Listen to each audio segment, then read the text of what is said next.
Indira Gandhi National Open University presents a program for the students of Master of Journalism and Mass Communication, Master of Journalism and Electronic Media and Postgraduate Diploma in Journalism and Mass Communication titled Development of Radio Part 1, Program Code MAJMC, MAJEM and PGJMC. Course code MJM020. The presenter of the program is Dr. Shikha Rai, Associate Professor, School of Journalism and New Media Studies, IGNOU. Let's listen to the program.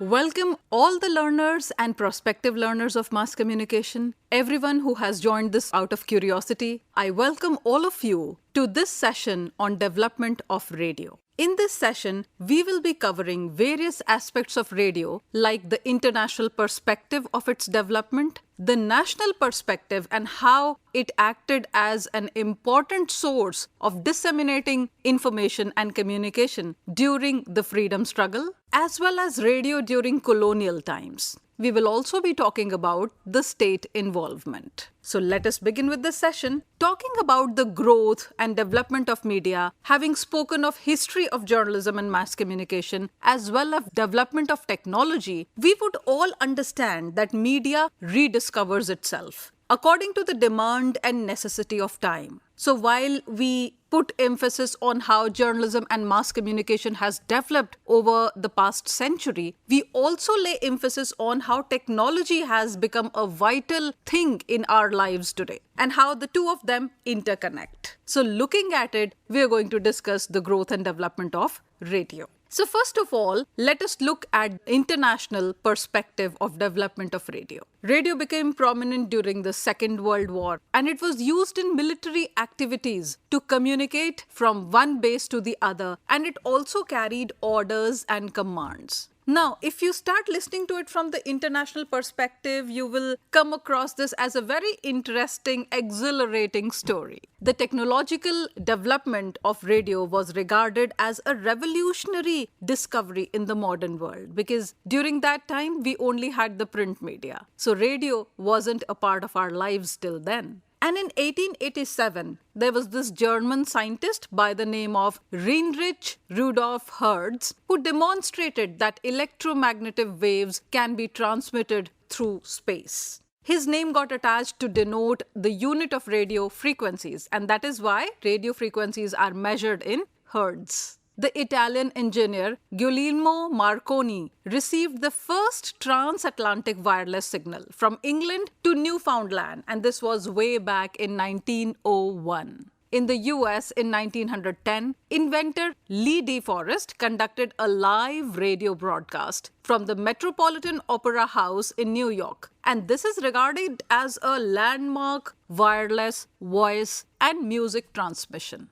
Now, these random developments in various levels added to the growth of radio as a medium for the masses. In the West, the development of the radio as a medium of dissemination of information was taken quite seriously. And in fact, with the development of commercial broadcasting, public service broadcasting was also taken up by the state in a very sincere fashion. The history of public service broadcasting is generally traced to the British Broadcasting Corporation in England. And the thrust of public service broadcasting is still very relevant in the third world countries because whenever we talk about development issues, as well as the target audience who are not quite literate and who also do not have the idea of using technology, radio is the best medium to reach them. In some countries, though, it has been relegated to more or less being a mouthpiece of the state rather than the public.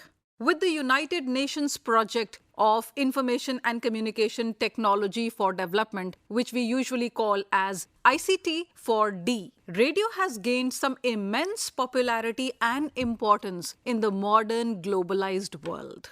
However, it is important that radio adapt to the new and challenging conditions, which it most probably is doing, because it is able to make its presence felt. The mark is being felt when we look at podcasts, we look at various kinds of radio broadcasts, which youngsters do love to listen. And of course, in different formats. So, let us look at the history of radio in terms of its national perspective or the Indian perspective. Radio came to India during the British rule in the guise of an amateur experiment. In 1920, the Bombay Presidency Radio Club was established, and this was with the help and support of Jayachand Motwane.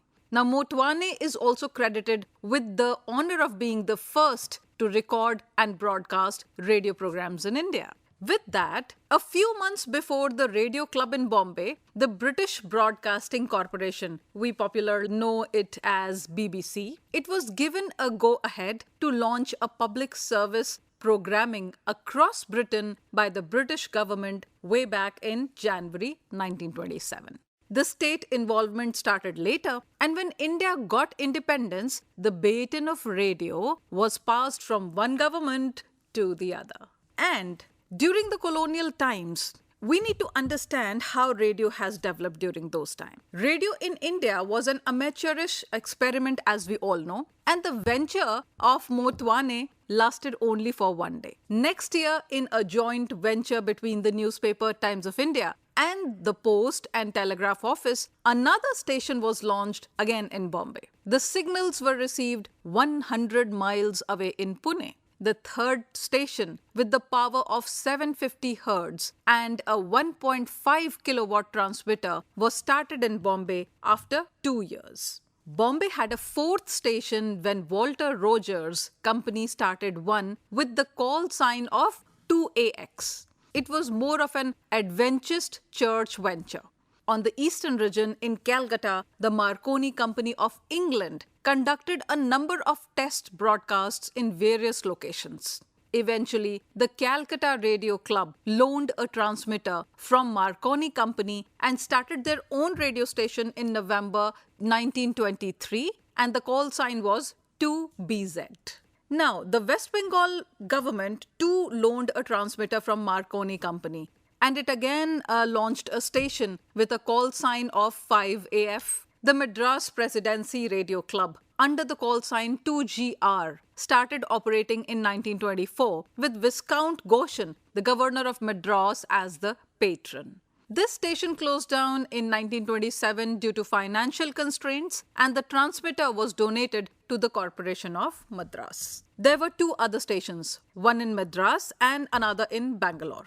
The station in Madras was operated by the Crompton Electric Company, the British company, and both the stations were operating in 1926. Now, there was also a 1-watt station which was established by the postal office at his home in Hyderabad in 1933. Having spoken of all this, let us look at the state involvement of radio. The state involvement in broadcasting began when Government of India signed a contract with a private company named Indian Broadcasting Company, IBC Limited. This was in 1927, allowing them to begin experimental broadcasting in Bombay and Calcutta simultaneously. This was the same time that following the publication of the Crawford Report, which came in 1926, the 2nd of March to be precise, British Broadcasting Corporation was launched on 1st January 1927, which was supposed to be a non-commercial and crown-chartered station.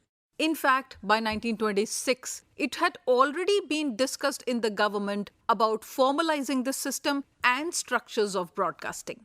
It is said that the rules of the radio clubs were brought to a forced end, as IBC Limited thought that the sale of radio license could earn them a handsome revenue.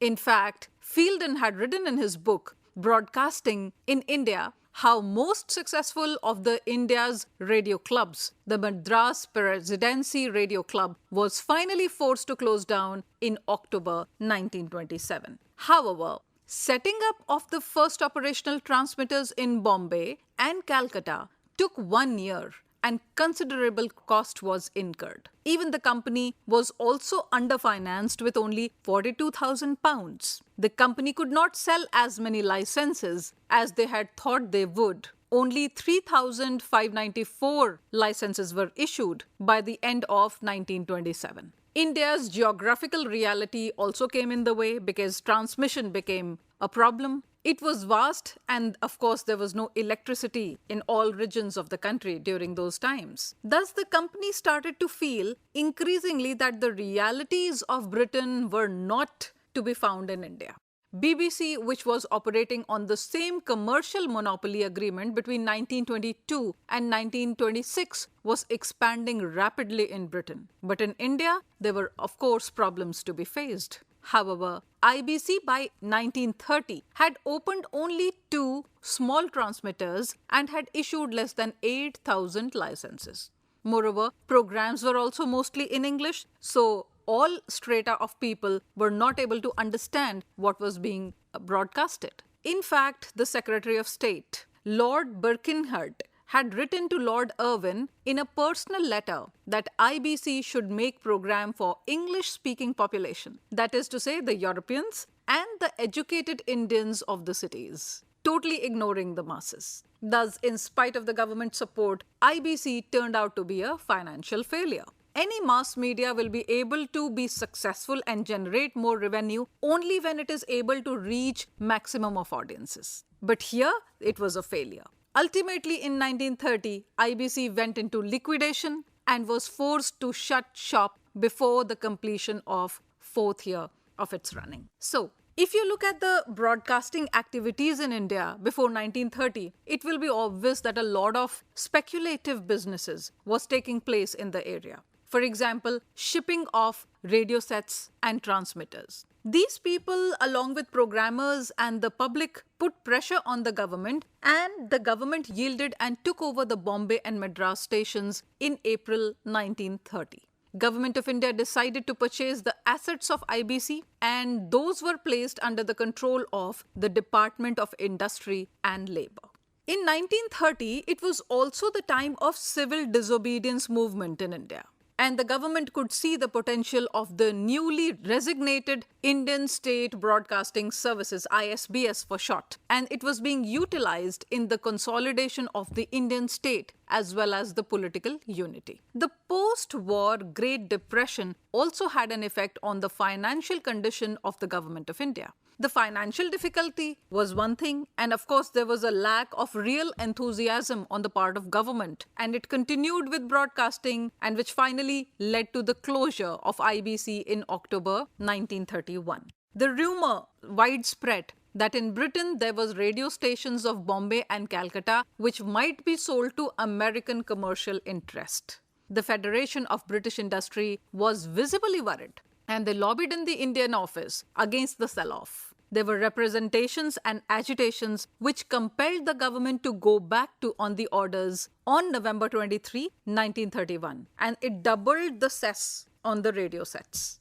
In 1932, the British Broadcasting Corporation, the BBC, started an empire service, and it resulted in the doubling of sale of the receiving sets in less than 2 years. All these sets were imported at that time. The increase in collection of license fees and the import duties on the sets and the components of radio sets were also resulting in an increase of government's revenue. So it should be remembered that though the number of licenses were increasing, it still remained confined to the elite group of the society only. And these elite groups were the ones who were able to get the information which was not available for the masses. So also the programs were made for the Europeans and for the educated Indians, not the masses. The picture of financial viability of broadcasting culminated in the government's decision to start a radio station in Delhi. And Delhi station finally went on air on January 1, 1936. This development was very important as radio began to be used as an indispensable medium of propaganda, and this was directed at 2 enemies of the empire: the nascent Congress-led independent movement and the alliance, specifically Germany. So, it was well documented in the directive issued by the Empire Intelligence Service in 1940 how radio was linked to intelligence gathering. We need our intelligence organization on the spot, with the headquarters in Bombay, controlled and administered by a specially chosen Indian. This is what was being said. It is clear that the cooperation of All India Radio would be essential, but there is every reason to suppose that it would be cheerfully forthcoming, and the organization would also be able to produce a skeleton service of information about Burma. The first Director General of BBC, John Reith, who is acknowledged as the father of public service broadcasting, was expressing his interest in the Indian broadcasting scenario. He wrote to the Viceroy, then Viceroy was Willingdon, on the issue of state-level broadcasting in India. Willingdon was quite interested in the idea, and in 1934, he wrote back to Reith saying that he should help Willingdon find someone to work on a 5-year contract. Now, Reith had written in his autobiography, Into the Wind, how himself had mulled the idea of taking up the assignment only to be negated by the higher authorities. The man selected from BBC was Lionel Fielding to shape up AIR on the lines of BBC. Fielding, therefore, was not quite happy with the use of broadcasting for intelligence activities, but Reith and Fielding's vision to build up broadcasting in India on the line of BBC remained a distant dream. It was made clear to Reith that AIR will not be modelled in the self-governing style of BBC. Rather, it will remain with the industries and the Labour Department, as it already was since 1930. Fielding was not happy with the name ISBS. He wanted a name which would have an all-India personality and an all-India identity. He coerced the Viceroy, Linthinggo, into adopting the name All India Radio in 1936. Fielding recruited devoted young people, and with their help and his chief engineer Goidler, he started shortwave transmission in 1938 and gave AIR a wider coverage. Lucknow station was started on April 2, 1938, and Madras station on June 16 in the same year. In 1939, the Thrissur station went on air, and in the same year, the external services were also started. Fielding went on medical leave in 1939 and returned briefly only to permanently leave Indian soil by 1940. This was also the time when other hand people like Frank Leogard Bryan, he was a civil servant in the Gurgaon district, and few others advocated the usage of radio for uplifting the rural community. This resulted in the establishment of rural radio stations, which was similar in concept of the community radio stations that we have across cities now. And they were working in places like the rural outskirts of the northern cities of Lahore, Delhi and Peshawar, in southern Madras, Midnapore district of Bengal, and the princely state of Hyderabad. These stations were eventually incorporated into the All India Radio Network after 1937. Another very interesting development was taking place during this period, and the Indian nationalist movement was at its peak, and the nationalist groups starting exploring the issue of illegal counter broadcasting. From 1940 onwards, there have been evidences of amateur radio operators setting up pro-Congress stations like the Azad Hind Radio. This radio station started operating on 26th August. And this was in 1942, after the arrest of Mahatma Gandhi, when all the Indian Congress Committee decided to demand the British to quit India. The station was broadcasting on 41.78 meters, and as it was a secret radio, it had to be shifted multiple times to escape detection. Historian Gautam Chatterjee has said in his book, according to the old records, Vitthal Rao Patwardhan bought a broadcasting equipment of the Congress radio called Azad Radio in Nasik. It was kept in Shankaracharya Mutt, from where the Azad radio went on air. But perhaps, fearing police raid, the transmission equipment was immersed in the Godavari River. Quoting Chatterjee, at those dark hours of new blackout, the Congress radio went on air and worked as an inspiration for the masses. It spread the message of secularism, internationalism, brotherhood, and freedom. Ram Manohar Lohia and Vitthal Das Khakar were given the responsibility to organize broadcasting messages and programs during the movement. Khakar was the chief organizer of the Congress Radio Enterprises and was answerable to Lohia. According to Owen Williamson, despite sporadic British jamming, the crystal-controlled signal of Congress Radio was audible on then unoccupied 40-meter band throughout the Indian subcontinent and as far away as Japanese-occupied Burma. The station transmitted recordings of Mahatma's sermons and call for non-violence, uncensored news, pro-independence messages, instructions for Gandhian activists, and political declaration by the movement's underground leadership. So much was happening only through the small medium of radio. The first Indian administrator of AIR was A.S. Bukhari, who was groomed by Fielden. He was the Director General during the war years and during the independence movement at the partition too. A new broadcasting house was built on the Parliament Street in New Delhi, and on June 3, 1947, Lord Mountbatten, the then Viceroy, Jawaharlal Nehru and Muhammad Ali Jinnah gave their historical speeches through All India Radio. So, this was a short journey of radio, and I hope you found it very mesmerizing. Thank you all for being with me. Thank you. You were listening to a program titled Development of Radio Part 1, Program Code MAJMC, MAJEM and PGJMC, Course Code MJM020. The presenter and content coordinator of the program was Dr. Shikha Rai, Associate Professor, School of Journalism and New Media Studies, IGNOU. The program was technically supported by P.P. Sharma, edited by Sadan Lal, and produced by Santosh Kumar Pandian. This program was brought to you by Electronic Media Productions Center of Indira Gandhi National Open University, New Delhi.